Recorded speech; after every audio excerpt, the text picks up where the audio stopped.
നമുക്ക് ആദർശിന്റെയും നയനയുടെയും നാളത്തെ നല്ലൊരു കഥ കേട്ടാലോ?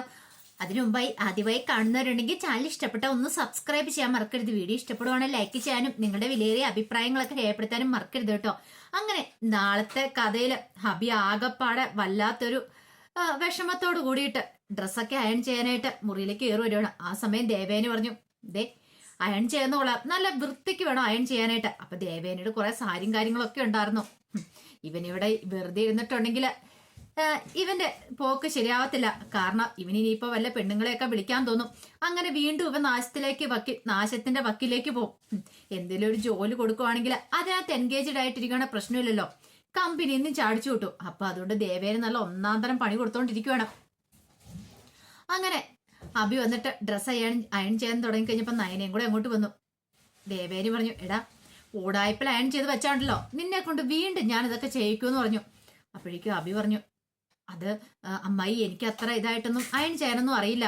എടാ ഇങ്ങനെയൊക്കെയല്ലേ ഓരോന്ന് പഠിക്കണേ.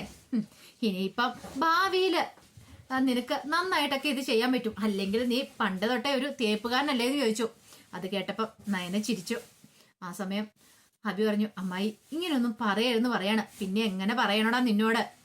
നീ ചെയ്ത പ്രവൃത്തികൾ വെച്ച് നോക്കുവാണെങ്കിൽ ഇതൊക്കെ കുറഞ്ഞ ശിക്ഷയാണ് നിനക്ക് കിട്ടുന്നേ. അറിയാലോ, നവ്യ അറിയുന്നോടം വരെയുള്ളൂ. നവ്യ അറിഞ്ഞു കഴിഞ്ഞിട്ടുണ്ടെങ്കിൽ നിന്റെ കഴുത്തിന് മീതെ മിക്കവാറും തല പോലും കാണത്തില്ല. അങ്ങനെയൊന്നും വേണ്ട അമ്മായി, ഞാൻ ഇതൊക്കെ ചെയ്തോളാം. എനിക്കൊന്നും പ്രശ്നമുള്ള കാര്യമല്ല. അമ്മായി പറയുന്നതൊക്കെ ചെയ്തോളാം. പക്ഷെ നവ്യ ഒരിക്കലും അറിയാൻ പാടില്ലെന്ന് പറഞ്ഞു. അങ്ങനെ അഭി അയൺ ചെയ്തുകൊണ്ടിരിക്കുകയാണ്. നയനയും ദേവേനയും അരികിൽ തന്നെയുണ്ട്. അപ്പോഴേക്കുമാണ് അഭിനെ കാണാതെ വന്നപ്പം നവ്യ അങ്ങോട്ടേക്ക് വരുന്നത്. നവ്യ വന്നു കഴിഞ്ഞപ്പോഴത്തേനും അഭി ഡ്രസ്സൊക്കെ അയൺ ചെയ്യുന്നു. അത് സാരി. ഇതെന്ത്? ഇതുവരെയായിട്ട് ഇങ്ങനെയും ചെയ്തിട്ടുള്ളവനല്ല അവന്. പെട്ടെന്ന് നവ്യ അങ്ങോട്ട് വന്നിട്ട് ചോദിച്ചു, എടാ എന്ന് ഒറ്റ വിളിയായിരുന്നു. അഭി ഞെട്ടിത്തിരിഞ്ഞു നോക്കി. എന്ത് പരിപാടിയാടാ നീ കാണിക്കണേ? അഭിക്ക് ഇട്ടോണ്ടും മേല എടുത്തോണ്ടും മേലാത്ത അവസ്ഥയില് നവ്യ കാണല്ലേ എന്ന് വിചാരിച്ച് പ്രാർത്ഥിച്ച് ചെയ്യുമായിരുന്നു. ആര് കാണല്ലെന്ന് വിചാരിച്ചോ കൃത്യം അവര് കാണുകയും ചെയ്തു. എടാ നീ ഇതെന്ത് പരിപാടിയാടാ കാണിക്കണേ? നീ എന്താടാ ഇവിടുത്തെ വേലക്കാരനാണെന്ന് ചോദിച്ചു. അല്ല നവ്യേ, നീ എന്തിനാടാ ഇതൊക്കെ അയൺ ചെയ്യുന്നേ? ഇത് അമ്മായിയുടെ സാരിയല്ലേന്ന് ചോദിച്ചു. അതെ, നീ എന്തിനാ ഇതൊക്കെ തേച്ച് മടക്കുന്നേ? അത് പിന്നെ എനിക്ക് നന്നായിട്ട് സാരിയൊക്കെ തേക്കാനാണ് അറിയാന്ന് അമ്മായി പറയണേ. ഞാൻ തേച്ച് കഴിഞ്ഞപ്പോ അമ്മായിക്ക് ഇഷ്ടപ്പെട്ടു, അതുകൊണ്ട് അമ്മായിക്ക് തേച്ചു കൊടുക്കാന്ന് വെച്ചു. എടാ നിനക്ക് നാണം ഉണ്ടോടാ? ഒന്നുമല്ലേ, നീ ഒരാണല്ലേ? നീ അമ്മായിയുടെ പിന്നെ ഇവളുടെയൊക്കെ ഡ്രസ്സൊക്കെ എന്തിനാണ് അയൺ ചെയ്ത് കൊടുക്കുന്നേ? അത് പിന്നെ നയനിക്കും വയ്യാതിരിക്കണ സമയല്ലേ. ഓ അതുകൊണ്ട് നീ അങ്ങോട്ട് ചെയ്തു കൊടുക്കാന്ന് വെച്ചോ. എന്നു മുതലാടാ നിനക്ക് ഈ സെന്റിമെന്റ്സ് ഒക്കെ വർക്കൗട്ട് ആയി തുടങ്ങിയത്? എടാ ഇത്രയെങ്കിലും നാണം ഉണ്ട നീ ഇതൊന്നും ചെയ്യത്തില്ലായിരുന്നു. അത് നവ്യെ, ഞാൻ വേറൊന്നും ഉദ്ദേശിച്ചിട്ടൊന്നുമല്ല.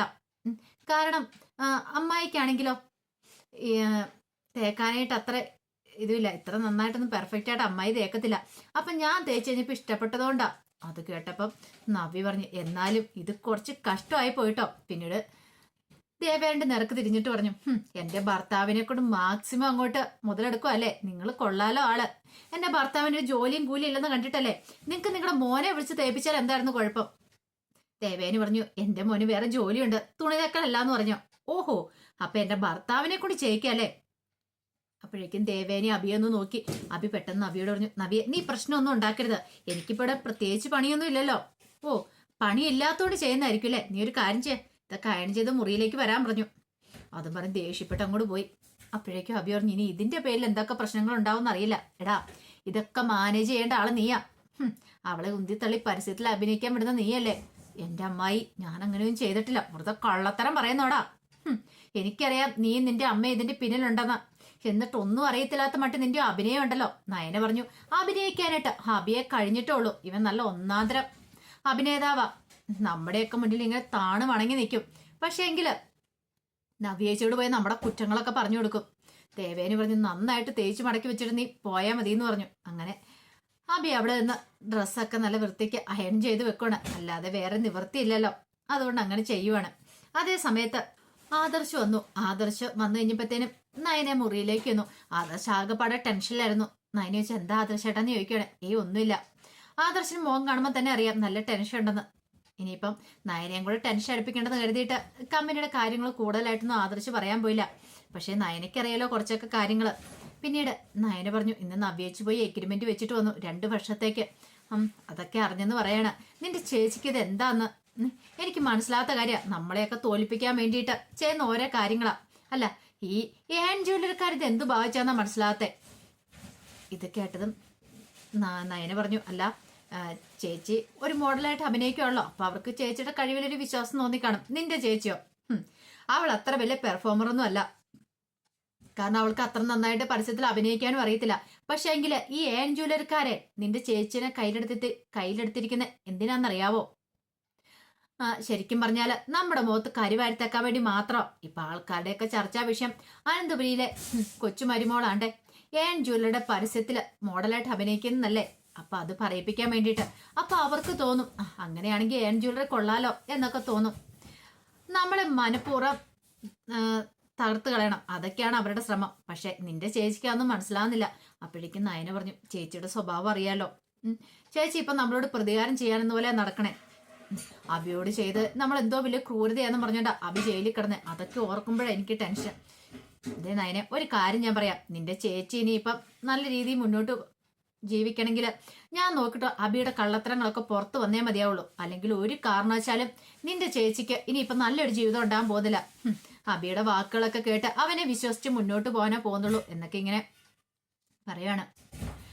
കുറച്ച് സമയം കഴിഞ്ഞപ്പോഴത്തേനും അബി ഡ്രസ്സൊക്കെ അയൺ ചെയ്തിട്ട് മുറിയിലേക്ക് എല്ലുവാണ്. അപ്പോഴേക്കും നവ്യ മുറി ദേഷ്യപ്പെട്ടിരിക്കുന്നുണ്ട്. അബി അങ്ങോട്ട് ചെന്ന് കഴിഞ്ഞപ്പോഴത്തേനും നവ്യ ഒരു ചെറിയ കവറും കൊടുത്തു കൊടുത്തു. ഇതെന്താ എന്നൊക്കെ ഇങ്ങനെ അബി ചോദിക്കുവാണ്. അപ്പോഴേക്കും നബി പറഞ്ഞു, എന്താന്ന് മനസ്സിലായില്ലേ, എന്റെ കാലിന് നല്ല വേദനയുണ്ട്, അതിനകത്തെ ഒരു ഓയിൽമെന്റ് ഉണ്ട്, നീ അതെടുത്തൊന്ന് തേക്കാൻ പറയണം. കാലിലോ? അതെ. ഇതെന്താ, നിനക്ക് തേക്കാൻ ബുദ്ധിമുട്ടുണ്ടോന്ന് ചോദിച്ചോ. അല്ല നവ്യ, അത് പിന്നെ അതെ, നിനക്ക് മറ്റുള്ളവരുടെ സാരി അയൺ ചെയ്ത് കൊടുക്കാം, തുണി അലക്കി വിരിക്കാം, ഇതൊക്കെ ചെയ്യാങ്കിലേ, വീട്ടു ജോലികൾ ചെയ്യാങ്കിലേ എന്റെ കാര്യങ്ങളോ നിനക്ക് നോക്കിയാൽ എന്താ? സ്വന്തം ഭാര്യയുടെ കാര്യം നോക്കാൻ നിനക്ക് സമയമില്ല. അമ്മായിയുടെ പിന്നെ എന്റെ അനുജത്തിയുടെ കാര്യം നോക്കാനേ നിനക്ക് സമയമുള്ളൂ. മര്യാദയ്ക്ക് തേച്ചിടാന്ന് പറയണ. ഒടിയിൽ അബിക്ക് വേറെ നിവൃത്തിയില്ലാതെ ഒന്നും. അബി നവ്യയുടെ കാലൊക്കെ തിരുമ്മി കൊടുക്കുക.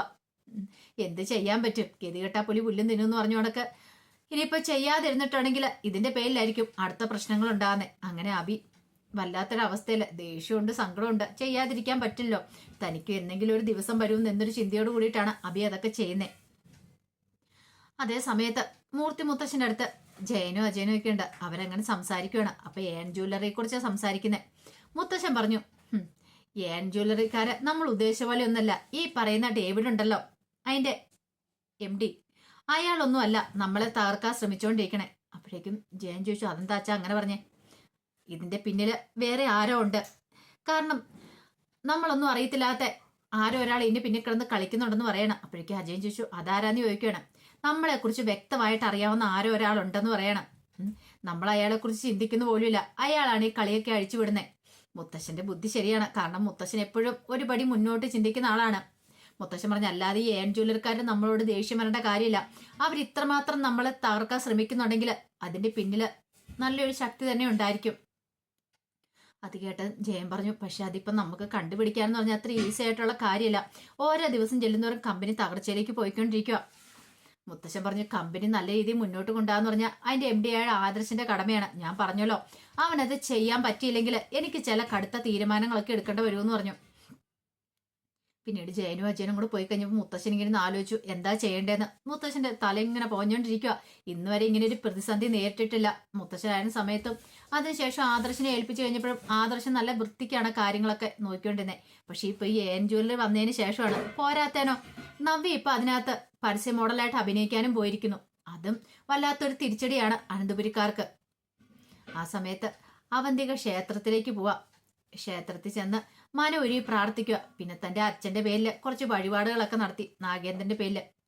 എന്നിട്ട് പ്രാർത്ഥിക്കുകയാണ്, എന്റെ ഭഗവാനെ എത്രയും പെട്ടെന്ന് തന്നെ അനന്തപുരിക്കാരെ തകർക്കാനായിട്ട് തന്റെ അച്ഛന് പറ്റണേ. ഒരു കാരണവശാലും അവരിനി ഉയർത്തെഴുന്നേറ്റ് വരില്ല. എന്റെ അച്ഛന് സംഭവിച്ച ദുരന്തം അത് അനന്തപുരിക്കാരറിയണം.